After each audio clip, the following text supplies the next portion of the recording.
Queridos irmãos, há dores que são tão mais belas quanto mais dolorosas, porque nelas se reflete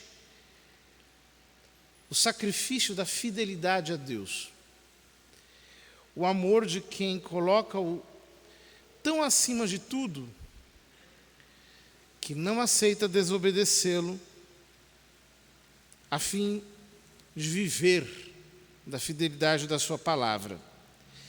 A primeira leitura nos traz um relato maravilhoso do segundo livro dos Macabeus.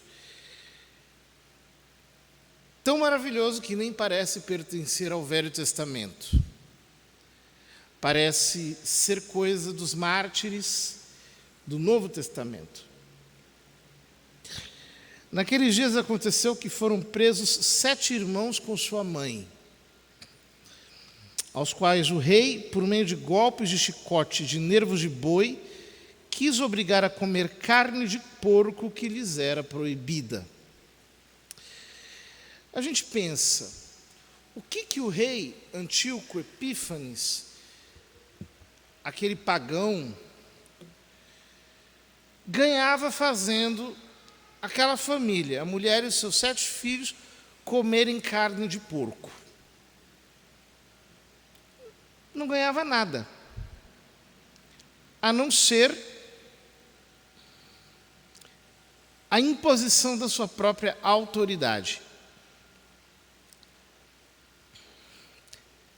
É assim que se comportam os tiranos. Eles não ganham nada quando impõem o seu querer, mas ao mesmo tempo ganham tudo, porque ganham, por assim dizer, a sua própria autoridade imposta. Nós vemos que sempre é assim. Os cristãos eram martirizados porque se recusavam a oferecer incenso aos deuses de Roma. Durante a Revolução Francesa, eram martirizados se fossem encontrados dentro de sua propriedade símbolos cristãos. Uma pequena flor de lis, por exemplo. O mesmo na Guerra Civil Espanhola, o mesmo acontece nos nossos dias, em muitos lugares do mundo, e de uma maneira mais sutil, aonde a perseguição não é tão sangrenta, mas também é intolerante.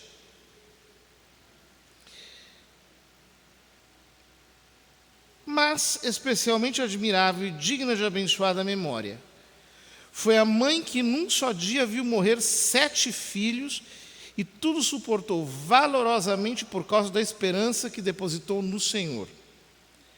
Cheia de nobres sentimentos, ela exortava cada um na língua de seus pais e, revestindo de coragem varonil sua alma de mulher, dizia-lhes.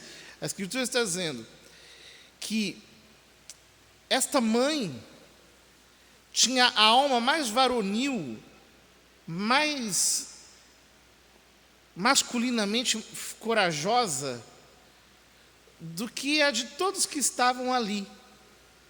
A tal ponto que, diante da morte dos seus filhos, ela não hesitou em incentivá-los na língua hebraica, na língua do povo judeu. Não sei como aparecestes em minhas entranhas. Não fui eu quem vos deu o espírito e a vida, nem fui eu quem organizou os elementos dos vossos corpos. Por isso, o Criador do mundo, que formou o homem na sua origem e preside a geração de todas as coisas, ele mesmo, na sua misericórdia, vos dará de novo o espírito e a vida, pois agora vos desprezais a vós mesmos por amor às suas leis. Vejam que absurdamente corajosa essa mulher. Ela diz aos seus filhos: não fui eu que vos dei a vida. Quem vos deu a vida foi Deus. E, portanto, Ele vai restituir a vida de vocês se vocês morrerem corajosamente para cumprir as suas leis. Em primeiro lugar, aquela mulher amava mais a Deus do que aos seus filhos, a ponto de querer ver os seus filhos mortos, no lugar de prevaricarem contra a lei de Deus. Era uma dessas mães que são capazes de dizer: meu filho, prefiro te ver morto do que no pecado grave, num escândalo, do que no caminho do inferno. Dessas que são capazes de dizer: Senhor, salva o meu filho, mesmo que para isso o Senhor tiver que tirá-lo daqui.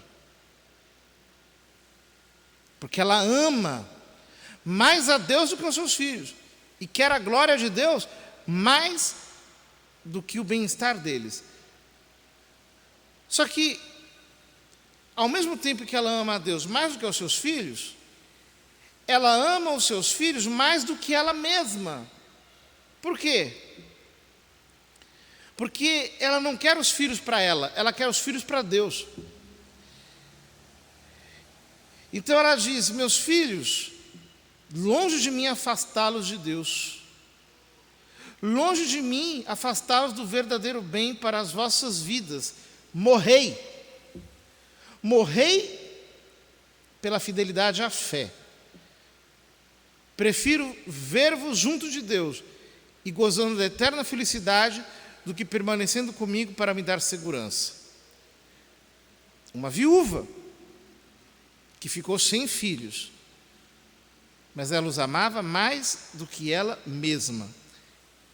Que beleza de amor, que beleza de fé, que beleza de espírito sobrenatural, que coragem, que valentia, que testemunho de santidade. Antíoco julgou que ela o desprezasse e suspeitou que o estivesse insultando. Ele não entendia o hebraico. Como o mais novo dos irmãos ainda estivesse vivo, o rei tentava persuadi-lo. O próprio demônio, usando aquele homem para fazer aquela provação final antes da morte, querendo levá-lo para o inferno, querendo fazê-lo pecar. E não só com palavras, mas também com juramento. Ele chegou a jurar. Prometeu fazê-lo rico e feliz, além de torná-lo seu amigo e de confiar-lhe altas funções, contanto que abandonasse as leis de seus antepassados. Veja que coisa, o próprio demônio, na hora da morte, apresenta todas as tentações para danar aquela alma.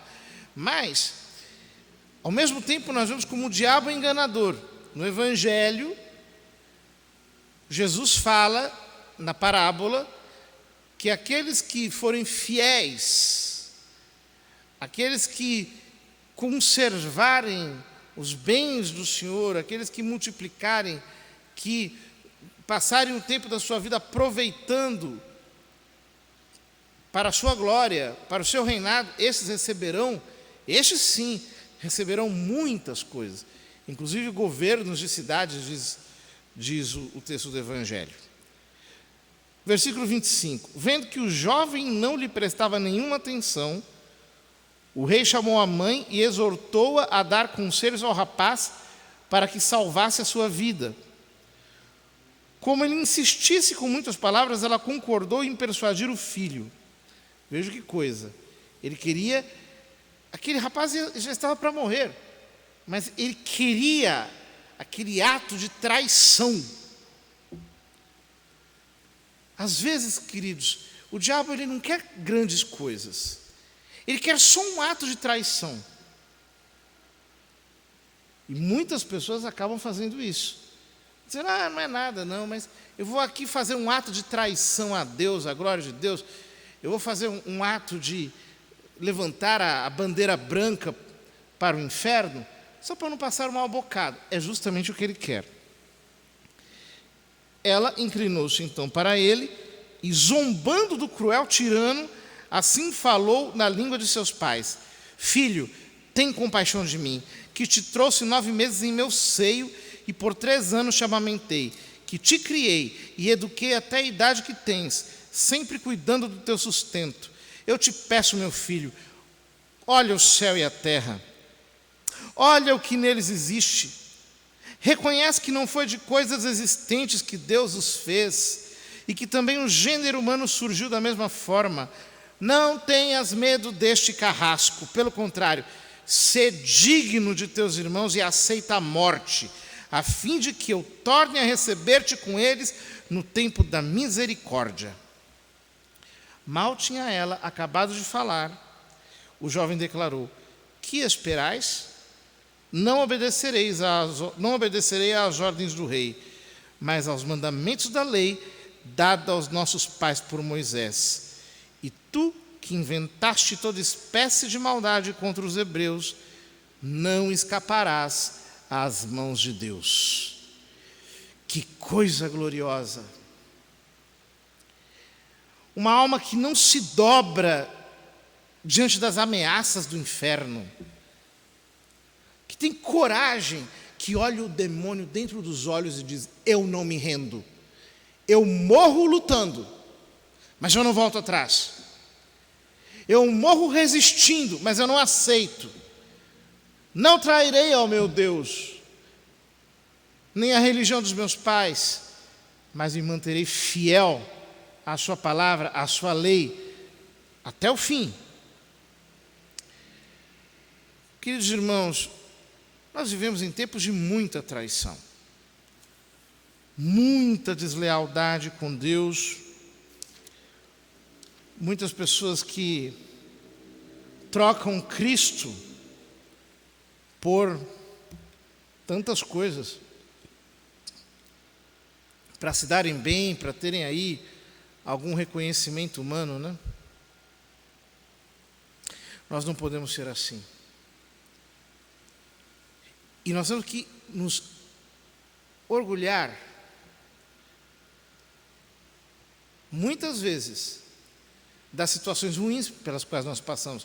Nos orgulhar no sentido de que nós devemos agradecer a Deus.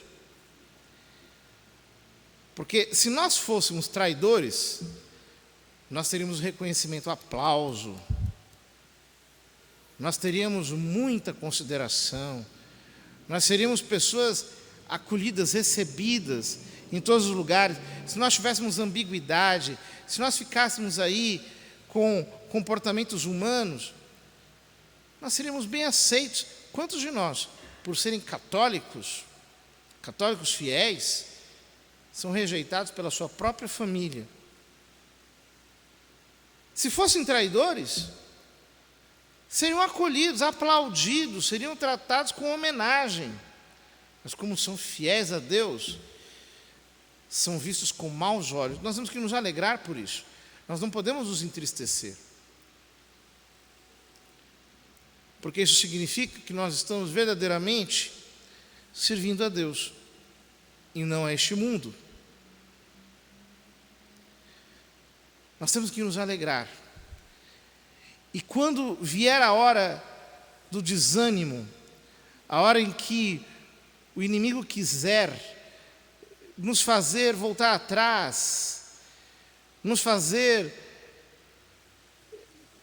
algum tipo de oferta para nos enganar, né? Dizer: não, olha, veja bem, se você for um pouco diferente, um pouco mais assim, maleável, eu vou fazer o teu nome grande, te darei todos os reinos da terra, como ele falou para nosso Senhor.